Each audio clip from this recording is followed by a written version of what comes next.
brought up to believe, you know, when we start our periods that we might have cramps, we're likely to get backache, we're going to feel low, you know, bad-tempered, all the rest of it.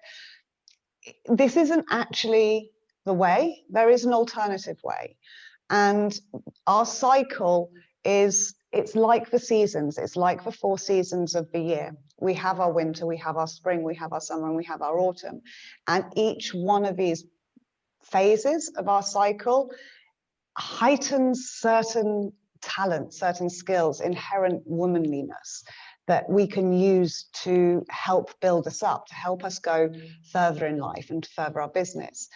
But it also brings with it a great amount of, when we can understand it, when we can go with it, we can tap into our intuition. We know when we're going to be at our most creative, we know when we're going to be at our most social, and we can start actually working with it. We wouldn't try going, well, no, I'm going to say that there are sea swimmers in the middle of winter, but you wouldn't go to the beach in the middle of December and expect a sunny afternoon to be able to sit on the beach and go for a nice swim. And it's the same, you know, there are certain times of the month we can't expect ourselves to be able to do strenuous exercise. There are times when we can't actually really, that we need to allow ourselves to not be able to think clearly and to be able to speak clearly. Yeah, I have timed this talk to be in the middle of my cycle, because I know that there are times when I actually can't even remember my name, to be quite honest, or it definitely isn't going to come out of my mouth the way I intend it to. So to understand and to learn, to be able to see where you are, to be able to hear your body, to understand it and start working with it, we stop fighting. We are not men. We are not designed in that way, yet we go into business and we go into life with the same principles that they do, and we're not. We are different, and it's a beautiful different, a really beautiful different, and something that actually used to be, going back hundreds of years, used to be really admired and honored by the elder men of our tribe when we were living in tribe environments. Has anyone here read, it's The Red Tent, I believe. There's a beautiful book called The Red Tent that goes into the history of the menstrual cycle and how it has been understood and accepted through the ages. So if we go back, for example, to the, you know, not ancient Indian, but Indian, American Indian, native Indian tribes, we would be, as a menstruating woman, we would leave the community for a few days before our period was due. Our intuition is heightened. We would go and stay in a red tent on the edge of the encampment, and we'll meditate. All of us together, we'll meditate, eat corn, do so, and just do that, be as we are. Once menstruation had finished, we would go back into the camp, we'd go back into the community, and we would meet with the elders, and they would ask us what we'd picked up. They'd ask us what we'd seen. They'd ask us what had come up for us in that time, because the information that we would glean, the information that we would get, would be helpful to be able to ensure the health and the future of the whole tribe. So this idea that, you know, we should be avoided, yes, to some extent, but it's not avoided because of this, the mood and the moodiness. And personally, for me, I know that part of the moodiness is because what I want to do is I want to retreat. Around this time, I want to go into myself. I can feel the desire within my soul to actually connect back up to source, to tap into my intuition, to tap into my guides. The dreams I have around this time are phenomenal, so bright. And they're almost, you know, they are, and there have been times where they're, what's the word, not prolific, they predictory. They predict what's going to happen. I get insights as to how things are going to happen. So I've, you know, gone on a bit. It's really, really special, and it's really important, and it's something that we can actually use for us. So I am going to, today, what I'm going to do, we're going to go through the 4 phases of the menstrual cycle. What's happening in each one, what we can look out for in our bodies to be able to identify it, and what tasks, what activities what we're designed for at that point, what we're good at, what we're inherently going to be good at. There will be some times at the month you are going to be absolutely brilliant at going through your bank accounts with a fine-tooth comb and picking up everything. And there will be other times that actually clearing out the laundry cupboard is going to be the best thing you can do. And other times where actually getting online and connecting with your ideal client and getting actually out there is where you're going to best use your energies. So what we're going to do is I'll start with, if you've got any questions, do pop them in the chat. I will try and remember to stop every so often and check that. But so far, have you got any questions?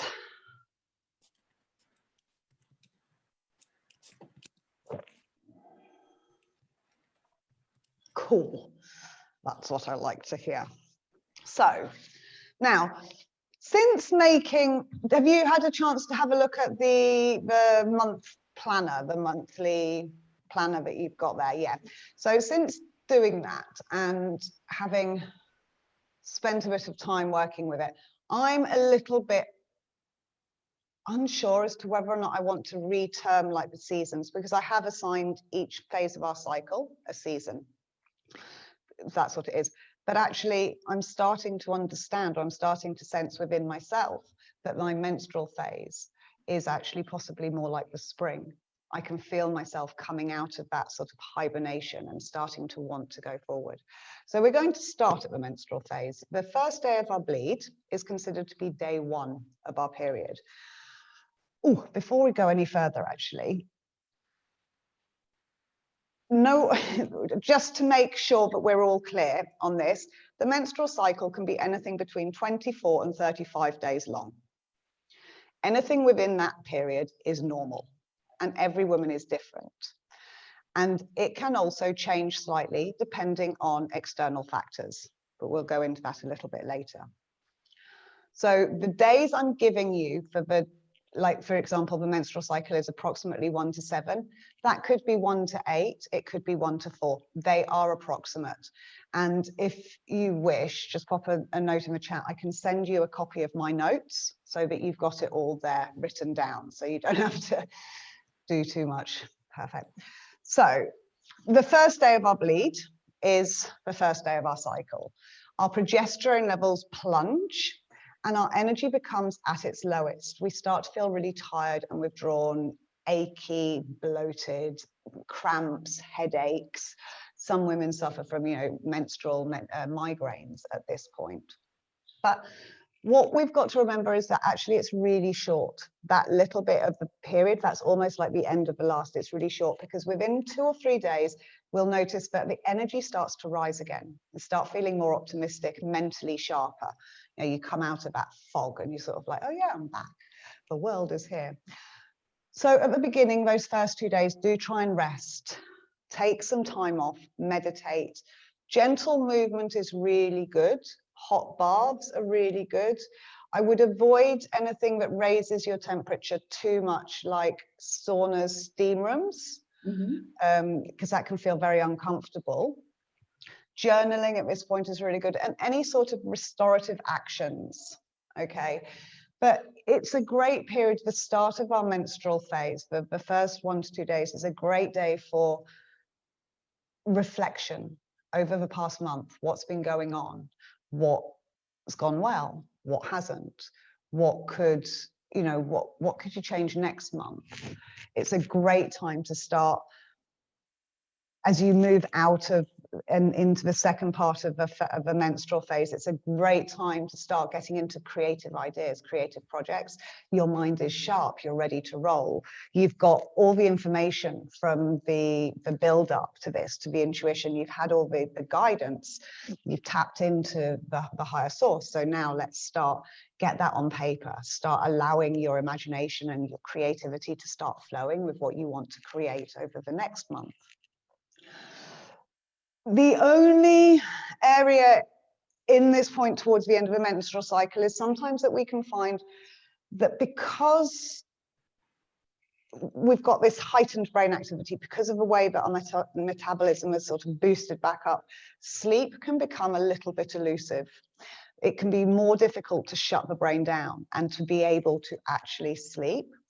So using, breathing techniques is great at this time, trying to block out as much light as possible. And one thing I would always say is try not to stress about it, not try. There is nothing you can do about it. The more we force ourselves or try to force ourselves to go to sleep, the less it's going to happen. We know this. But it's about, again, allowing. Just know that by being in bed, resting with your eyes closed, focusing on your breathing, you're allowing yourself to heal, to regenerate. And that will help ease everything out. But do try and keep, stimulation before bed at this time is really important. I get in, and I will be totally honest here with you, I can get into a little bit of it's a bit of a hamster wheel where, because my mind's go so active, I can be working until 2 o'clock in the morning, which is great for, ideas, but at 6 o'clock in the morning when I have to get up with my daughters for school, it's not so pleasant. So do try and find time in the day to give yourself that space to let everything out and shut down everything, turn off phones, turn off the TV if you can, a good hour, 2 hours before you go to bed to really allow your body to settle. Another great one that you can do at this time is to actually watch the sunset. The changing color in the light naturally hitting our eyes helps our body start to shut down. I can feel a tickle in my throat. I'm really sorry. Excuse me 1 second. I'll mute.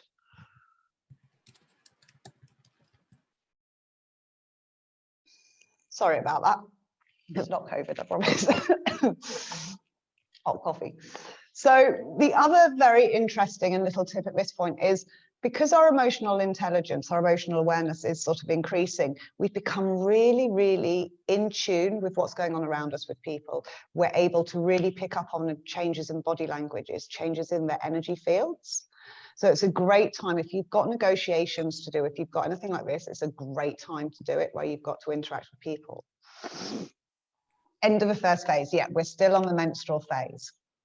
So this is towards the end as our estrogen starts rising. We become a lot more emotionally aware and more intelligent, just intuitively intelligent.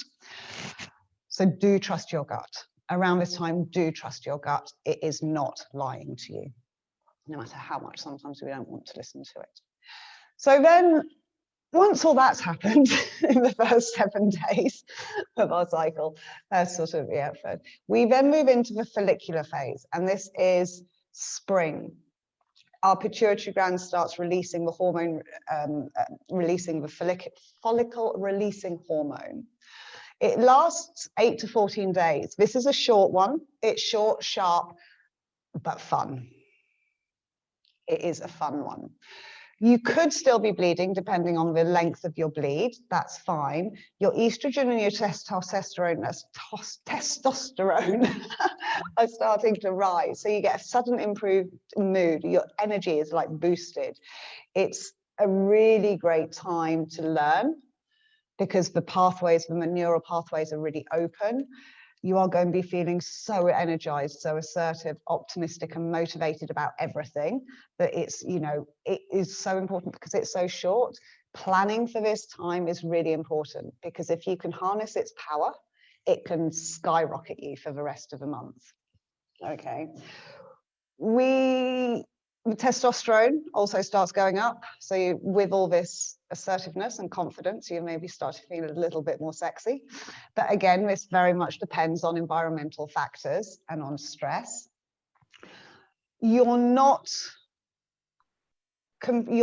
fertile at this point, but the ovulatory of the next stage can change. This is a very thing. And if you track your basal temperature, this is where you'll start to be able to really see your temperature go up and you'll be able to pinpoint ovulation. But I'm getting a little off track, so let's come back in. At this time, what you might be feeling though is not so hungry. Our appetite goes down because we've got everything else going, got so much energy. We do get suppressed appetite. I am going to go into some foods that we can eat in each phase a little bit later. So there are things we can do to help our body in terms of food. So brainstorming, problem solving, great. You know, make the big decisions now. This is the time to do it. Initiate new projects. Go into negotiations, and you're social. At this point, we are social butterflies. So really harness this. If you have any time you need to do sort of public speaking, now is the time to do it. To start to think about doing it. Anywhere you need to start showing up live on social media videos, it's a great time to look at doing that type of thing. Strenuous exercise is very satisfying at this point. And again, try something new. If you've considered doing Zumba, now is the time to do it, because now is the time that your mind is most switched on to absorb information, to be able to absorb hand-eye coordination. And it just feels easier. The other interesting thing that I find about is when we try starting something around the follicular phase, we're more likely to stick with it. So if you want to bring in new habits, new rituals, new routines, bring it in around now. This is the time that we're going to be able to actually start feeling more motivated and feeling more dedicated. So as I did mention, their foods, because our estrogen levels are at their sort of lowest at this point, naturally occurring phytoestrogens in our foods are not such an issue. So we can eat things like lean proteins. It's not going to have such an, we want to eat fresh, vibrant foods, vegetables, sprouted beans around this time. So this is the time at which the body is getting ready to release the egg. So then we move into the ovulatory phase, which is summer. And this is the egg being released. And it's literally 12 to 24 hours. Realistically, the effects of it can be felt for approximately 3 to 4 days, depending on how long your cycle is and how your body is responding to the hormones. Okay, and this is the phase that actually does shift each month. It's not the same. It can move a little bit. Estrogen and testosterone at the highest. You feel really confident. It's really easy to be able to verbalize our thoughts and our feelings, to be able to get the words out, to be able to identify them. But there is a flip side to this. Sometimes because if you, well, not because, when you're if you are sensitive to the shift in the hormones here, you could feel slightly reserved. On the day you ovulate, you could feel a little bit more reserved and a little bit more insular.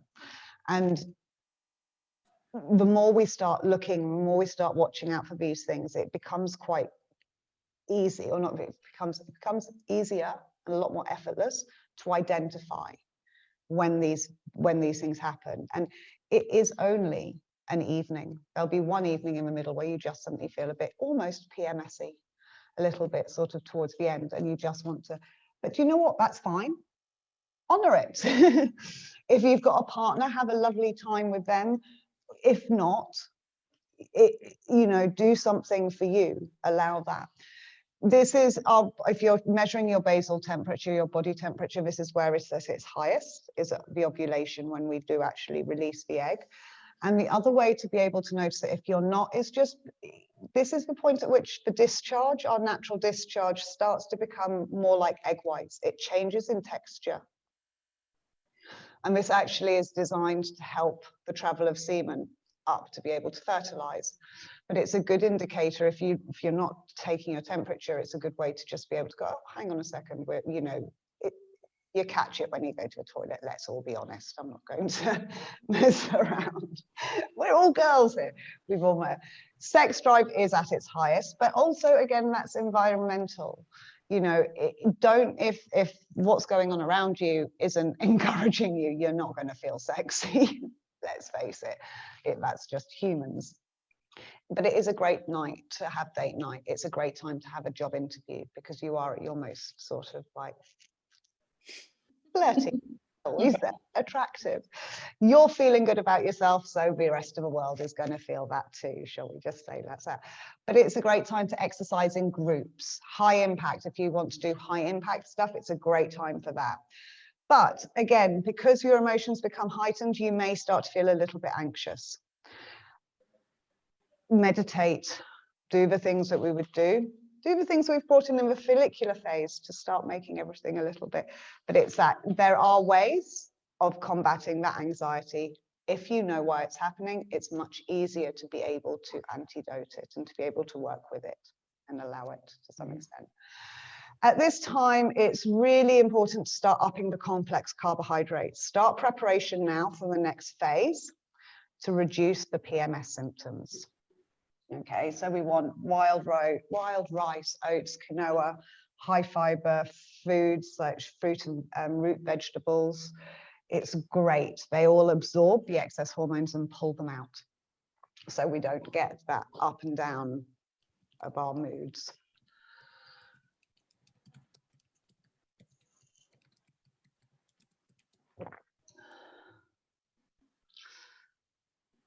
PMS, no. PMS is when PMS gets heightened when we take the carbs, the complex carbs out. If we've got nothing, we use the complex carbs and the fiber as we move through the body to actually absorb excess hormones.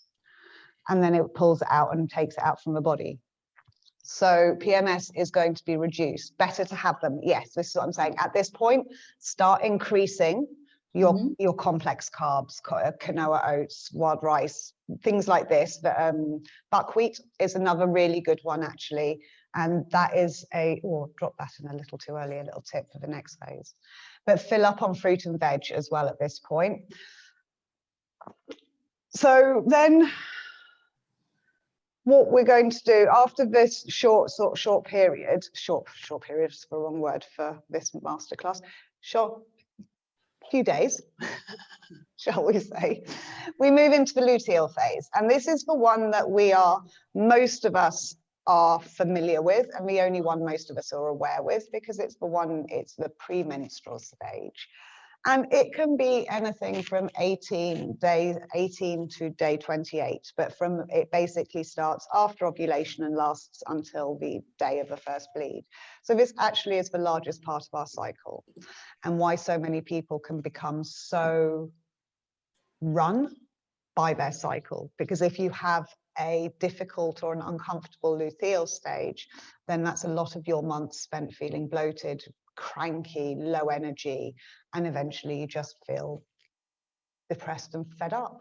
I mean, I can understand if that's the way that people would just want their ovaries removed. But so the first couple of days does actually feel very much like the ovulatory phase. We still feel quite good about everything. Everything's feeling great. But after about days 2 to 3 of the luteal stage, our estrogen and our testosterone start to decline. We start producing progesterone, which does have its benefits because this is an anti-anxiety drug, a natural anti-anxiety drug. So it will calm you. You see, we're not at this point, this heightened anxiety is not naturally where we can be. But as we start, so towards the second half, this is where we're starting into really choppy waters. This is where we've got the cravings, the bloatings, the tenderness, the headaches, the anxiety, the moodiness. All of this builds up. That second half can be short, depending on how you're doing with the food intake earlier on, or it can be long. So the idea is to just try keep up everything. If we can keep everything else running, keep the foods going in that we need, that the symptoms become reduced in intensity, but the period of time we've got them is also reduced. Okay, and that first part of the luteal phase can actually be very productive as well, if managed correctly, because we can push it out. It's almost like extending the confidence of the ovulatory stage, extending the sort of the belief in ourselves. At the end of the day, it's a belief in ourselves at that point. And when we're there, it's great.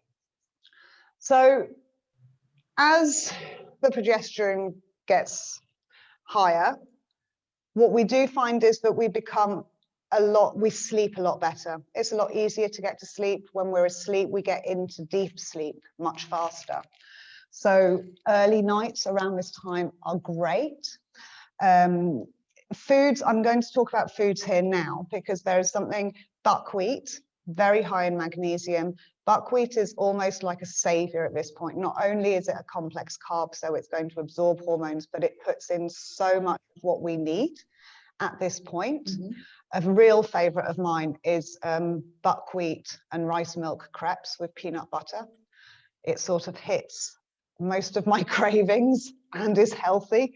And it's not going to send me on all sorts of ups and downs. And if you're really feeling really, there's some, you can get some carob syrup for a chocolatey flavor to it. Rice milk. So it is 1 cup of buckwheat, which you wash well and then put into 2 cups of rice milk to soak for an hour, whiz it up, and then crepes. Perfect. But they're so high in magnesium that they really help us get into the sleep, and also, yeah, they're really good.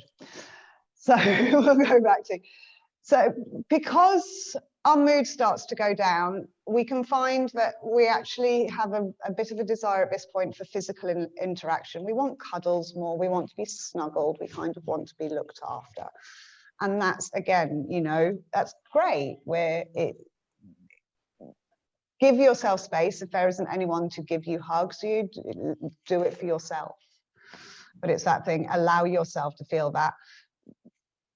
Know that maybe if you're alone and feeling a little bit lonely, it's normal, it will pass. For some bizarre reason, I mean, as a single mum, I actually love cuddles from my girls, and this is the time that we will have sofa nights, so film nights, and we'll all just snuggle on the sofa, and I don't mind them lying on me all over the place. I want my space. So there are ways of tackling this. This is a really good time to tidy up to-do lists, to finish jobs that you've been thinking about doing. It is almost nesting. Empty the laundry cupboard, reorganize what it is that the hooks that have been half hanging on the wall, finish that at the time. This is time to go round. You won't have the inspiration, the motivation to do anything new, to create anything, to have to think too much, but to just go in and finish something. And the satisfaction that you get then at the end when it's done is that it's good. We're in autumn at this point. We're starting to shut down for winter a little bit. So let's get everything neat and tidy, all done. At this point, it really is important. Sometimes it can feel impossible, possible Freudian slip, to have good self-care. Spend time alone. It is really important. Spend time alone in nature. Be around nature, be around trees. For me, I love hugging trees at this point, sitting with my back on the tree and just feeling the energy of the tree come in and help support me through this time. Meditate. Our spiritual connection, our intuition is at its highest. Make the most of this. If you ever talk to your ancestors, if you talk to the angels, talk to them. Get out there talking to them. You want to do anything restorative in terms of exercise, Pilates, yoga. If you're running, we want to be doing steady state. You're good to exercise, but you don't want to be pushing it. So no intervals, no high intensity, steady state, low impact exercise. It's really lovely at this point to treat your body to some body work, massage, acupuncture, whatever it is. Reflexology again is really good. And in terms of food at this point, we want to be up in calcium and magnesium, vitamin D and B6. And this is where the buckwheat pancakes come in very helpful, because without magnesium, we don't absorb the calcium either. So by increasing that, having some yogurt or having something with that, we're going to start really upping magnesium and calcium, which reduce cramps, mood swings and cravings in there. So that is the 4 phases of our cycle, and how we can help them and what they do for us. Do you have any questions about that at the moment? So far, I should say. Perfect. Yay, so far. Love the optimism.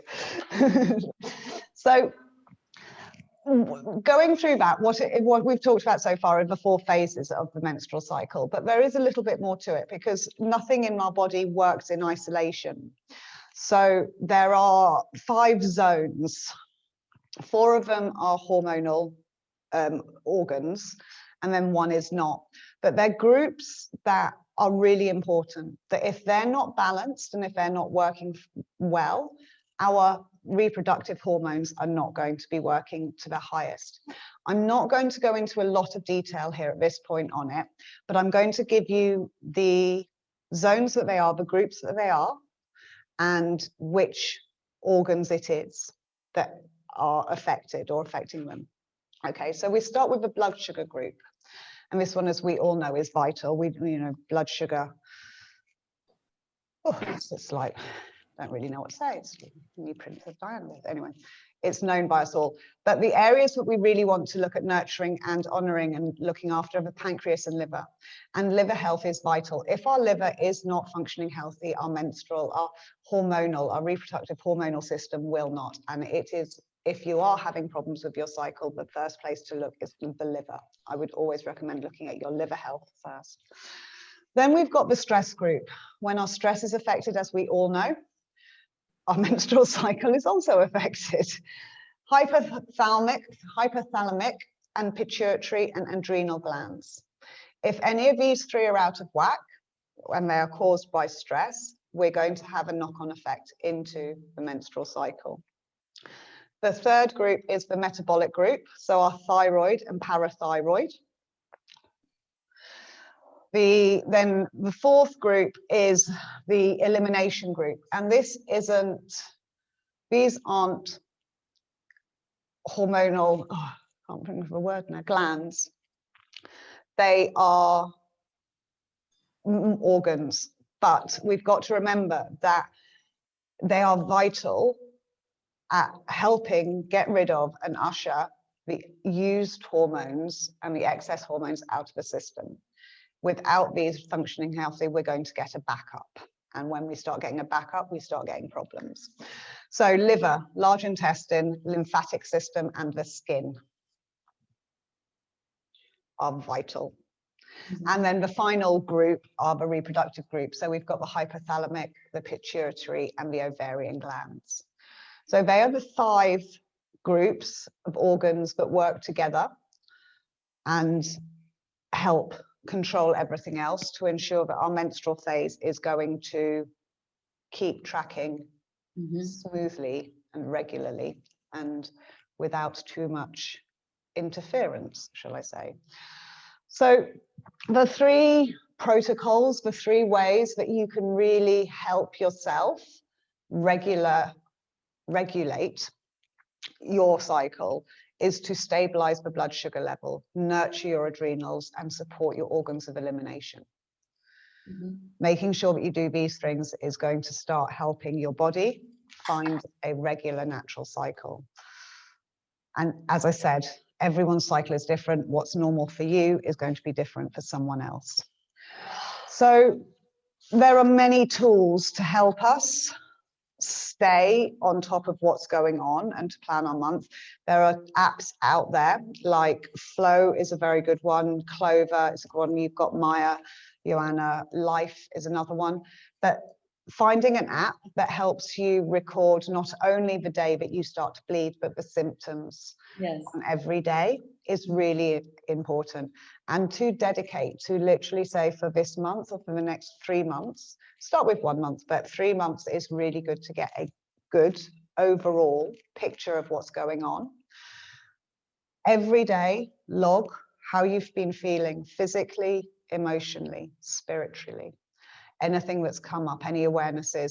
A lot of the apps actually will have a lot of inbuilt symptoms like cramps, bloating, but it's really helpful to find one or use the bit of paper planner. I mean, I personally prefer bits of paper. I find it easier.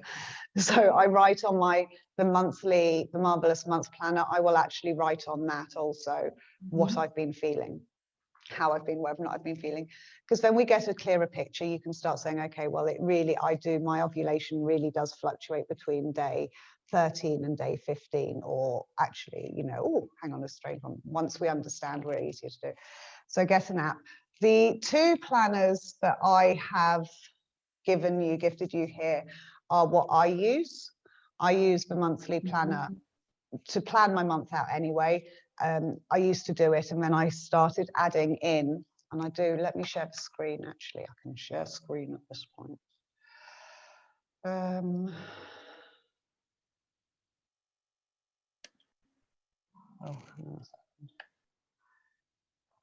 Let me find which screen I want to share. That one.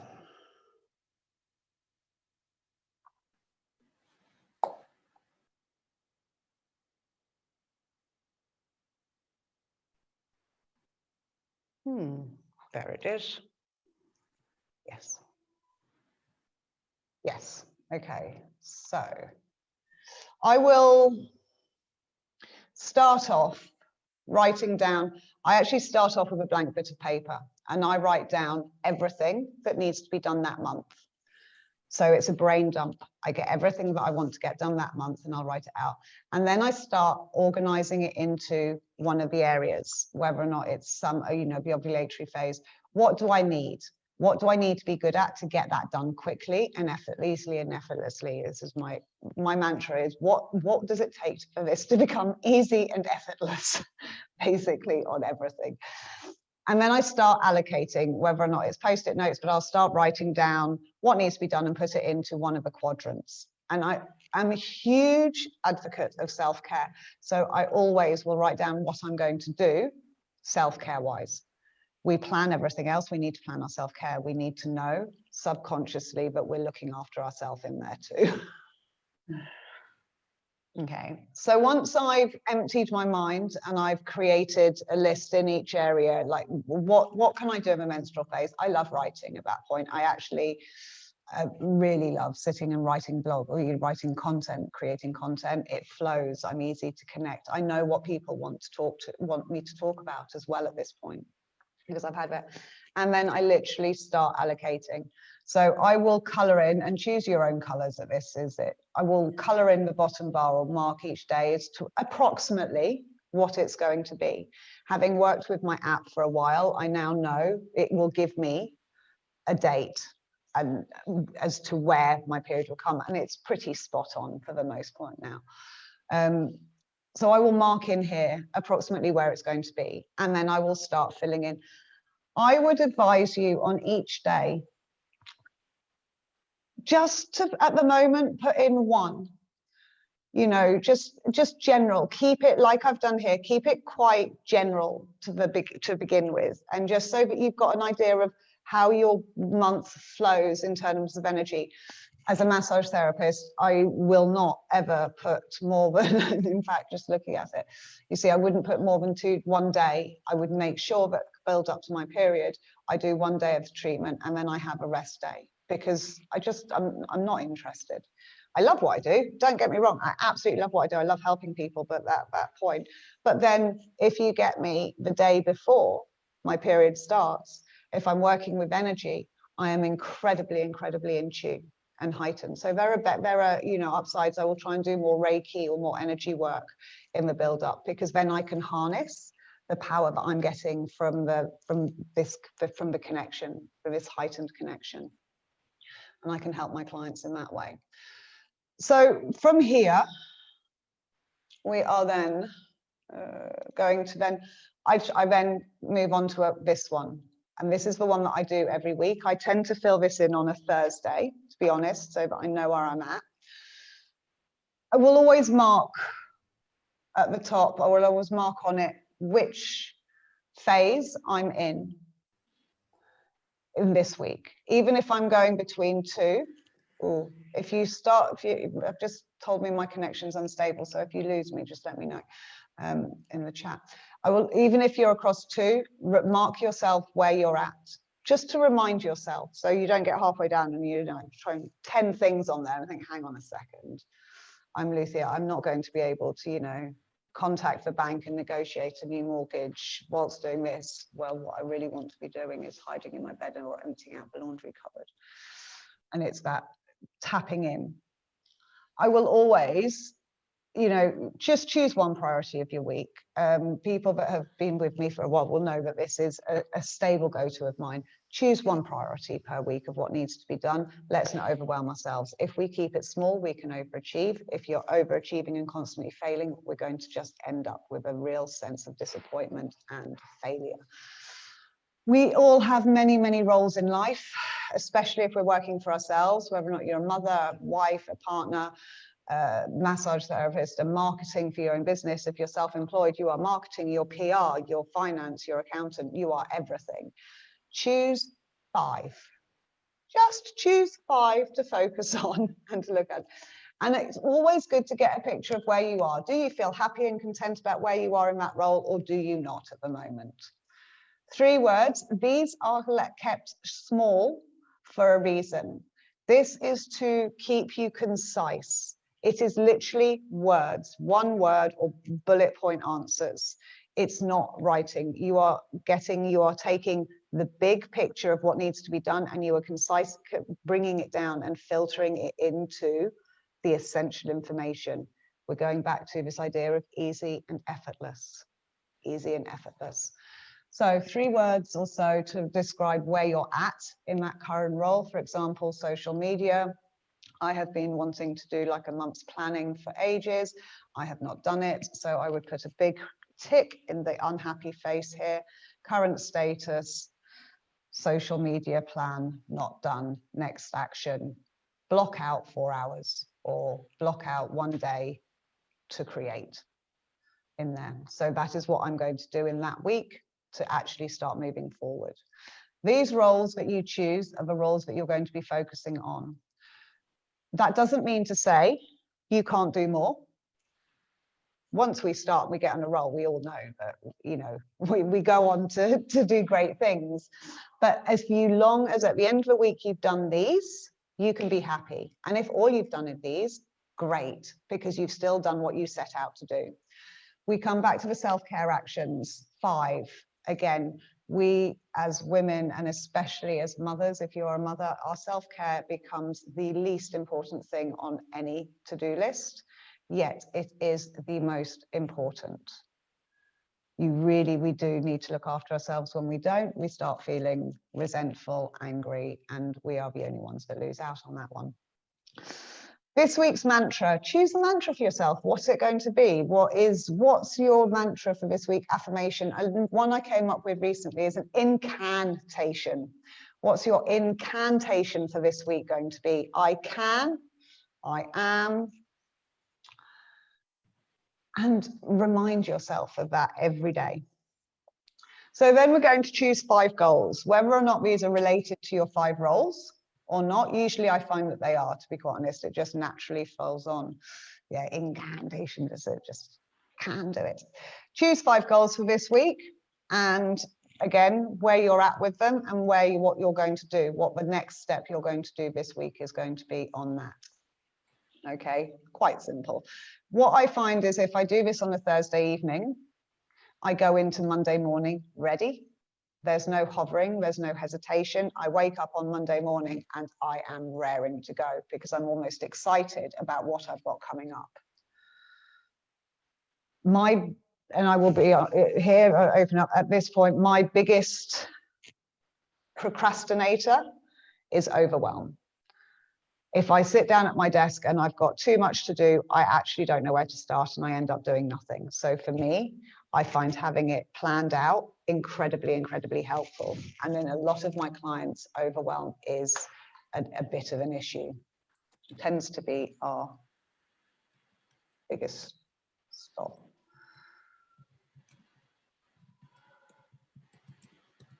And from there, we're then going to honor your time.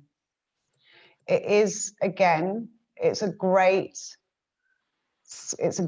practice to sit down and to plan out what you're going to do, to work out where you're at and to plan the next. But unless we block out our time in the week. When we're going to do stuff, our time runs away with us. Okay, so it is important to sit down and to block out. For example, in here I tend to put, and I will start, and I will start from when I get up. So 6 o'clock to 8:30, I am doing breakfast and the school run, and that's in there. From 8:30 to 9:30 is exercise, meditation, and me time, and I will put that in there. At 10 o'clock, I start work. And I will block out from 10 till 2. I will put in there the tasks I want to do. I will choose 3 a day. And I will stick to 3 a day. Don't overwhelm yourself. Don't try putting more in there. Then the moment we think, oh, it's not possible, we don't try. So just put 3. We can all get 3 tasks done in a day. So there have been days I haven't, but you know, that's when I had babies. It's the sense of progress is more important to some extent than what actually gets done. Because if you feel within yourself that you're taking action, that you're making progress, you'll keep going. And the speed and the trajectory will increase. And this is my favorite part. What can wait till next week? Choose one thing that can actually wait till next week to be done. And the sense of freedom that that can bring us is just, again, it is freeing, it is lightening, it's inspiring to know that actually I can leave that. And you feel a bit cheeky and a bit naughty, it makes me smile. It's like, I'll get everything else done, so that can happen next week.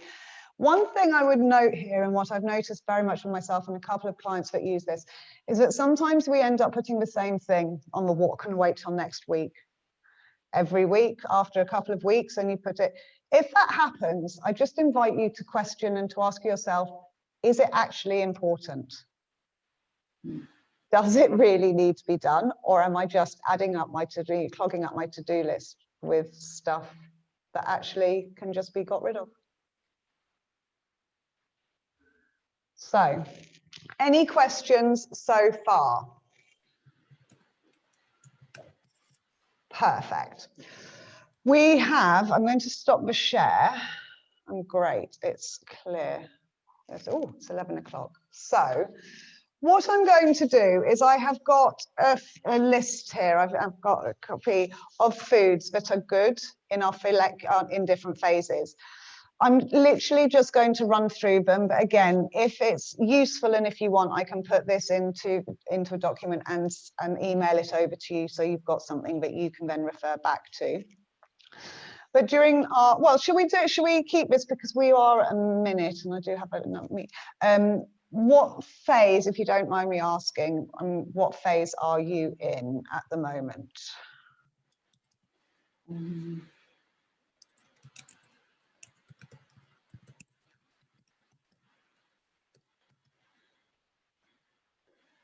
So we're moving into the luteal phase, okay. Ooh, dangerous territory.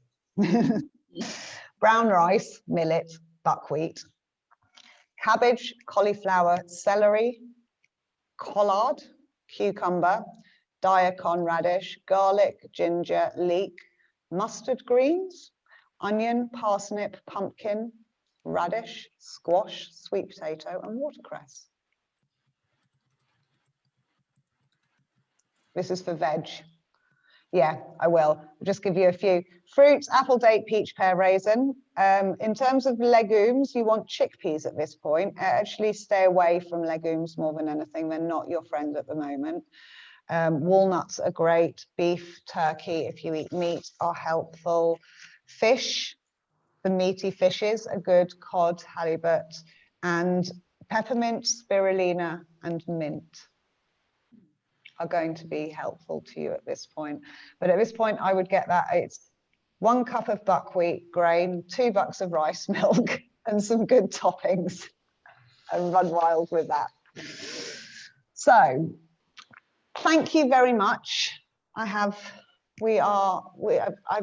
out of out of information. That is everything for now. I'm really, really grateful that you came and listened. You're very welcome. If there is anything I can support you in with this, or anything in terms of business development, please feel free to get out. I have two Facebook groups. One is Small Steps to Big Changes, which is a general Facebook group for just making our lives, everyone making our lives better. It's a community. They're not groups, they're communities where we can all share what we found to actually build ourselves up and to make the small or the big changes that we want to take, but easy and effortlessly. And the other Facebook group is Heart-Centered Business Tribe, which is where I am focusing with small businesses, conscious entrepreneurs, and healers and light workers, therapists, to help you build the business that you deserve, that you want, and that the world needs, because more than anything, the world needs us out there. It needs you. It needs you out there sharing sharing your skills. Don't make me blush now, Joanna. Yeah, no, not but thank you very much. No. So, lovely to see you. Have a really, really lovely day. You know where I am if you need anything. Otherwise, I will send over the notes later on today and look forward to hearing from you. Let me know somewhere how you do go with it, and what changes you see and what you notice in your cycle.